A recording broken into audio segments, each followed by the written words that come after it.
মুন্সিগঞ্জে অপরাধ দমন ও আইনশৃঙ্খলা পরিস্থিতি স্বাভাবিক রাখতে জেলা পুলিশের ধারাবাহিক অভিযানে গত ২৪ ঘন্টায় মোট ৩৩ জনকে গ্রেফতার করা হয়েছে।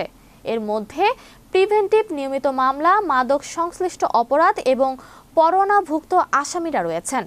মুন্সিগঞ্জ জেলা প্রতিনিধি এস.এম. নাসির উদ্দিন জানান, মুন্সিগঞ্জের police super Mohammad Menhajul Alam PPM এর নির্দেশনায় জেলার সকল থানা ও ইউনিটের অফিসার ইনচার্জ এবং ডিবি পুলিশের নেতৃত্বে সমন্বিতভাবে এই অভিযান পরিচালিত হয়েছে।